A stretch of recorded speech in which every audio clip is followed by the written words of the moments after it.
On continue avec l'exercice 5 sur l'escargot. On apprend qu'un escargot donc parcourt 8 cm en 3 minutes, ça c'est une information importante. Et je vous dis, s'il continue à cette allure, dans ces cas-là on est dans une situation de proportionnalité. Il y aura proportionnalité entre la distance et la durée, puisqu'il maintient la même vitesse.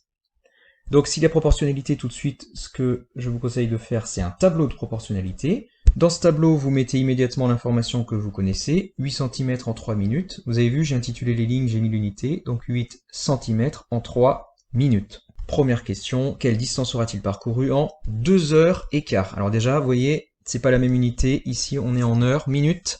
Donc ce que je fais tout de suite, c'est conversion, parce que dans mon tableau, je suis en minutes. Il faut simplement convertir donc les 2 heures en 2 fois 60 minutes, et attention, n'oubliez pas les 15 minutes restantes, ce qui nous fait 120 minutes plus 15 minutes, c'est-à-dire 135 minutes. Donc on remplit dans le tableau, dans la bonne ligne, la ligne des durées et dans la bonne unité, notre durée, 135 minutes.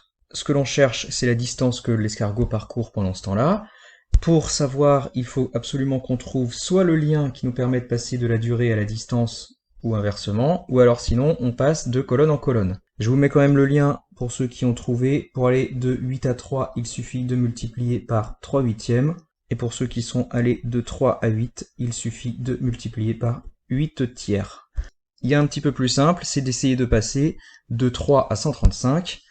En fait, on se demande 3 fois combien égale 135. En plus, ça va tomber juste parce que 135 est un multiple de 3. On a donc un nombre inconnu qui, multiplié par 3, donne 135. Pour le trouver, il suffit de faire 135 divisé par 3 et vous allez trouver ce fameux nombre qui est 45. Donc il suffit de multiplier par 45. Donc en 45 fois plus de temps, eh bien l'escargot fera 45 fois plus de distance que ce qu'il a fait en 3 minutes et ça nous donne 360 cm.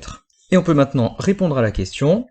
En 2h15 minutes, c'est-à-dire en 135 minutes, j'explique quand même d'où sort le 135, ou sinon vous laissez évidemment vos calculs sur la feuille. Il aura parcouru 360 cm, c'est la réponse, autrement dit 3,60 mètres. Entraînez-vous aussi un petit peu à convertir de façon à utiliser des unités un petit peu plus adaptées. 360 cm, c'est pas forcément très parlant, 3,60 m, on voit un petit peu mieux quand même. Deuxième et dernière question, combien de temps lui faudra-t-il pour parcourir 1 mètre? Donc ici, je connais la distance, et je vais chercher la durée. Alors attention, la distance est en centimètres, là on nous parle de 1 mètre, donc on convertit, et là la question c'est comment est-ce qu'on va trouver ce nombre? Alors ici comme on a 100, si vous avez bien suivi ce qu'on a fait ensemble cette année, la multiplication par 100 a pour conséquence de décaler la virgule de 2 crans vers la droite. Donc 100 fois 3,6, ça fait 360. Moi je cherche évidemment à aller dans l'autre sens, et bien quelle est la réciproque, l'opération réciproque, c'est diviser par 3,6. Ou sinon, si vous préférez, vous pouvez passer de 8 à 100 en multipliant par 12,5. Bon voilà, je vous ai mis ici, même méthode que tout à l'heure, sur comment j'ai trouvé le 12,5 ici.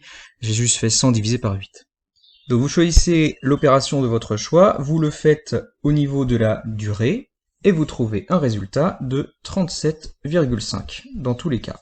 Et on peut répondre à la question, pour faire 1 mètre, il lui faudra 37,5, attention, on est en minutes, c'est-à-dire 37 minutes et demie, autrement dit 37 minutes et 30 secondes.